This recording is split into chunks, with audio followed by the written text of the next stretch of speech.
Ah, wonderful.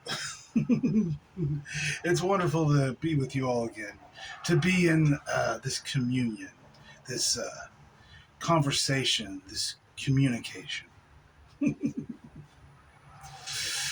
For everything is just communication. Energy, creation is just a communication, a giving and a receiving, an in and an out, just like the breath. You could say the breath is a communion, is a prayer in a way, where you speak with yourself, where you take time to be with yourself, to experience yourself. The beauty of what is. Ah, I've been having a good day. Been just doing some house chores, cleaning, taking out trash, all that sort of fun stuff. The mundane human stuff that you still have to do, unfortunately.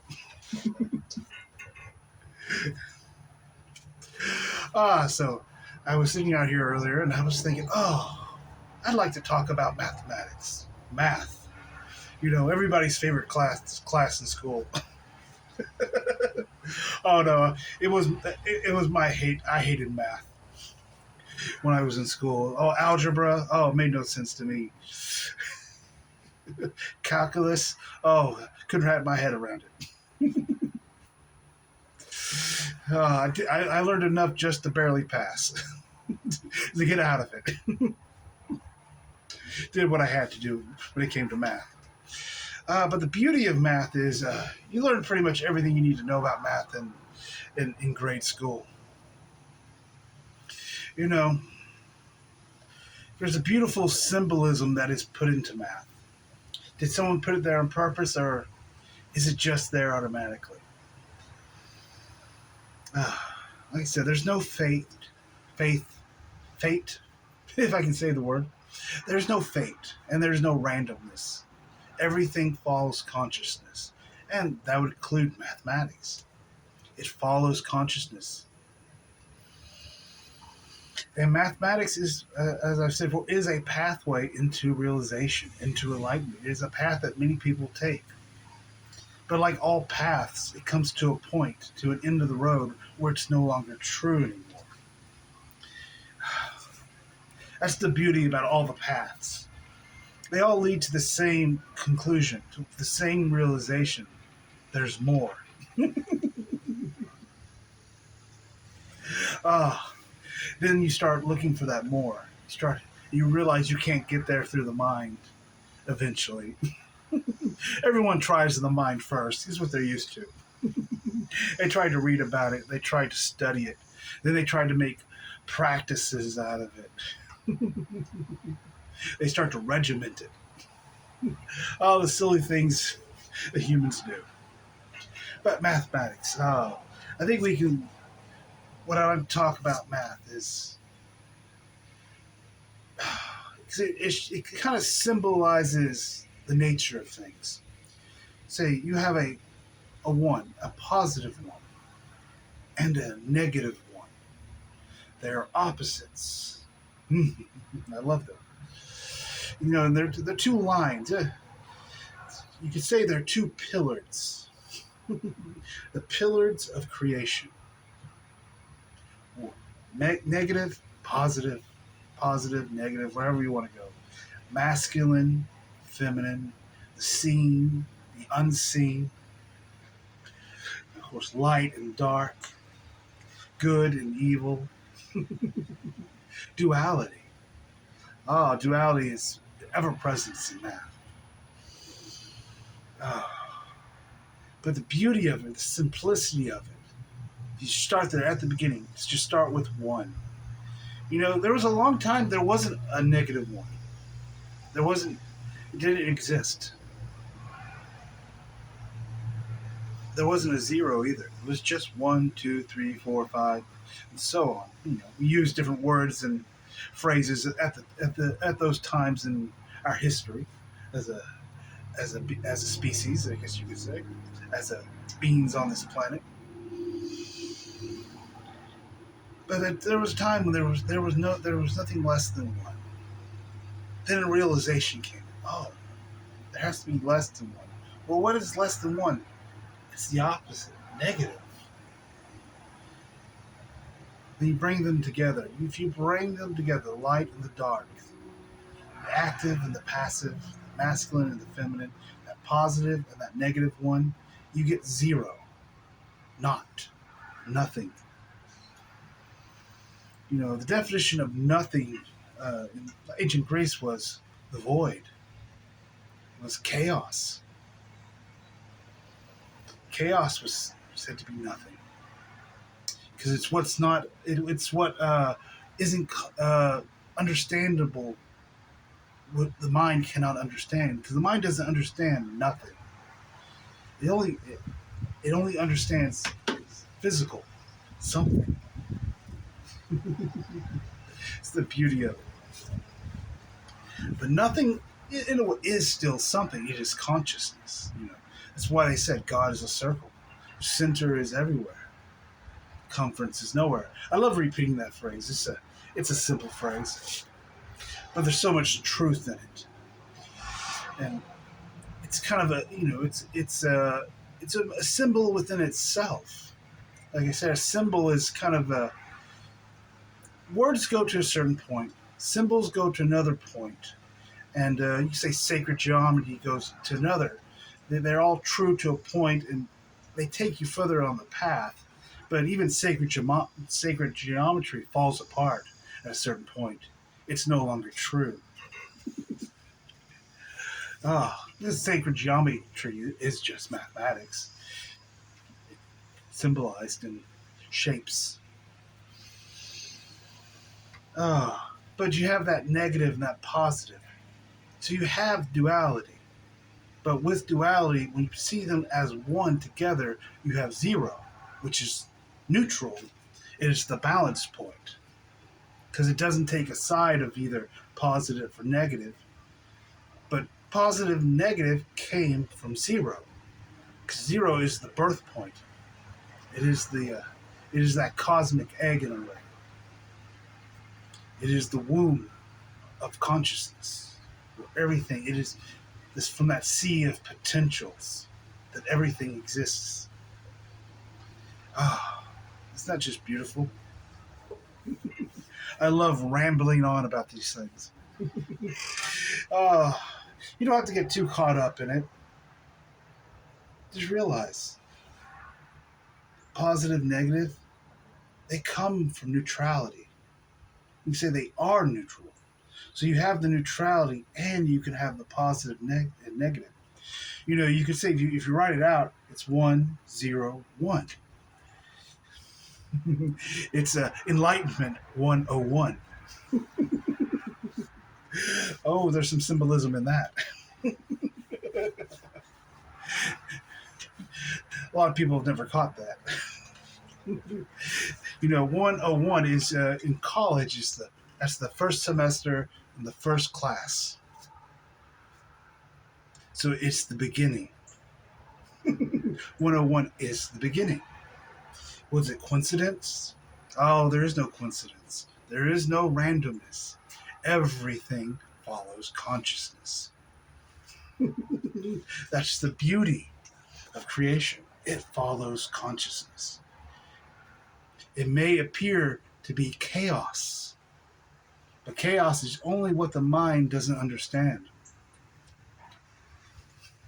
It is that void, it is that nothingness, that untangible, but it is still something. It is passive, therefore there is no, you can't use science. Science can only look at what it can see, what it can touch, what it can quantify. But consciousness is passive. It's just there. It's the underlayer of everything. It is the pillar of creation. It is that one and that zero, that negative and that positive. It is creation. It is what creation is built upon. It is the origin, the beginning. It is the simplest. It is elementary. Looks like we're going to get some more rain here. I know some parts of the country are getting droughts and blazing hot, so I can't complain. Oh, so it's the beauty, the simplicity. That's the genius of consciousness. It is simple. Consciousness is like a newborn baby. It is not complicated. It doesn't have a lot of thoughts. It's not going through a lot of things. It's just simply being. Baby's not trying to do anything. It's just there, just experiencing itself for the first time. And consciousness is like a baby over and over again, being born and reborn and reborn. Because consciousness expands, expands, expands. And by doing that, consciousness is always going into new. It doesn't stay anywhere. It doesn't stay put. It's always in movement, in growth. Always going into new. It's always in the present. Always in the now, that present, that presence, that gift to yourself. It is a gift of going into the new, into new experiences and new realizations of itself. It is expanding and it is diving into itself. It is ascending and it is descending. It moves forward and backwards simultaneously. Because there's always two. That is what gives the illusion of movement, moving forward and backwards at the same time, because there is no space. Space does not exist. We have the illusion of space. That's why it is a circle whose circumference is nowhere and center is everywhere, because there is no space. Space does not exist. It's an illusion. But it's through that movement of going forward and backwards, in and out, of expanding and diving into oneself, that we create the illusion of space and movement. It's through that radiation of our light that our energies come back within us and create what appears to be reality. I know I say the words for it, and it really doesn't make sense, even when I say it, because there's a feeling and a nos that you just, at some point you will get. You'll just realize it. Oh, I'm not moving. There's nowhere to move to. There's nowhere to ascend to. There's nowhere to descend to. It's all just now. Everything is now. There is no past. There is no future. Everything is happening simultaneously in a big, beautiful, orgasmic movement. Like I said there is no movement. It's one of those things. It's a paradox in a way. It's the falling into yourself, falling in love with yourself, and expanding the expression of that love, that compassion that you discover for yourself. So you're always diving in and falling in love, and you're always expanding, expressing that love of yourself. That's why there is always a giving, there is always a receiving. You can't have one with the other.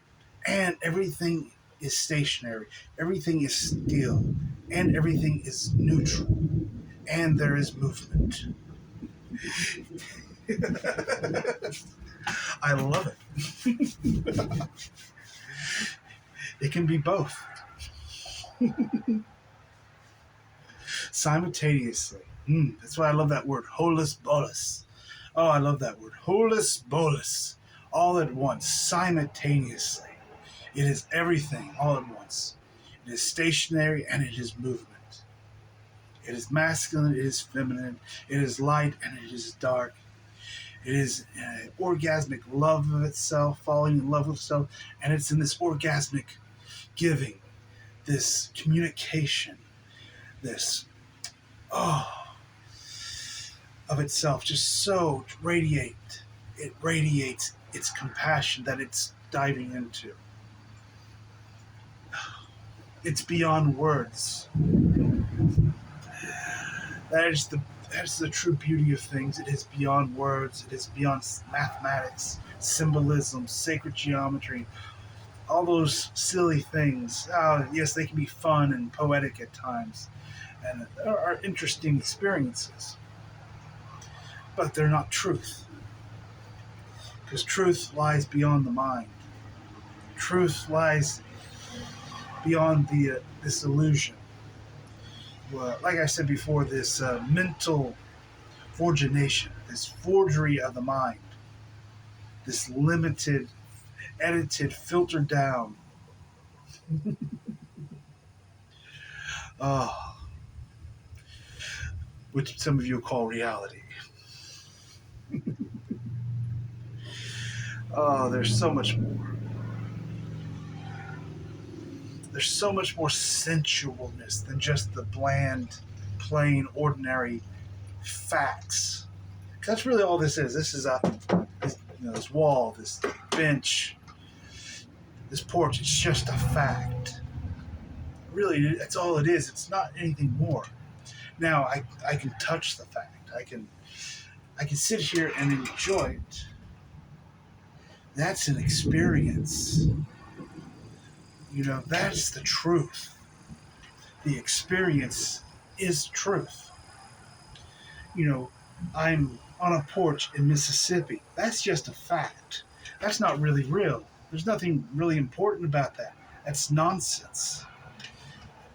But I'm sitting here in joy and illumination. That's truth. You could say it's whatever time it is. It's about a little bit after 3:30. It's just a fact. It's not important. It's not truth. It's just data, data, data. Mental, mental, mental. Limited, limited, limited. Now, it's useful when you're embodied in this reality. It's good to know what time it is. But you also know it's not real. It can be both. If I need to be somewhere at a certain time, it's a good thing to know. Like I said, there's nothing wrong with that. There's nothing bad with it. It's just to realize it's not real. That's the truth. What you think is happening is just data points. It's facts. In a way, it's nonsensical. It's nonsensual. Truth is sensual. The truth, the experience that you get, that's the truth. Who's the president? What year it is?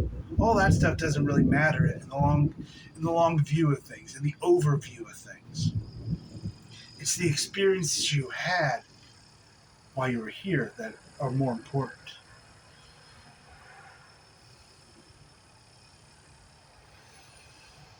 Oh, so every once in a while, that's why I say distract yourself every once in a while. Do something for yourself. Have a beautiful experience. It's way more important than a lot of the nonsense you think is going on.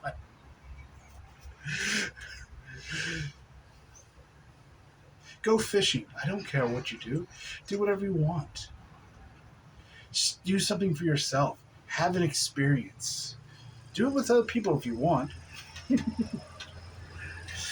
But have an experience. And realize, all this data, it's really more artificial. I think we're going to have more realizations in the future as virtual realities come into being. Because there's going to be a time period probably when you can plug a computer or wire into your little meat sack there, and you'll be able to go into a virtual reality. Some people may even decide to live there. That's an experience. I don't know if I would do it, but I say I have compassion. You can do what you want. I won't judge you for it. I just might not join you.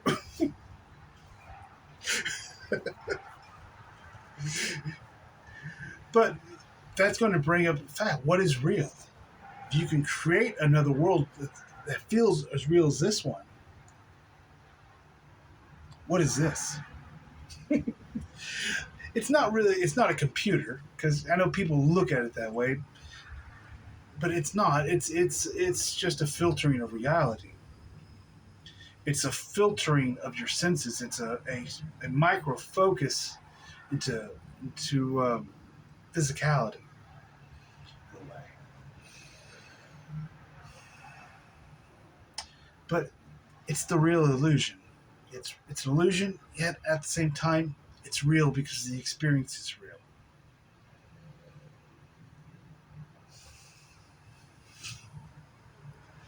So another joy, another beautiful day out. I probably should get back to cleaning my house. I have some dishes I have to wash. If I want to be able to cook later, I'll need to wash dishes. So I will let you go and I will go do my dishes.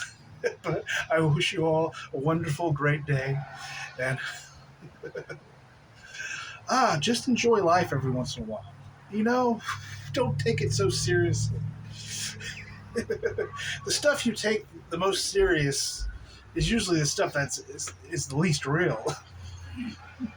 I know it feels real at times, but just take a deep breath every once in a while.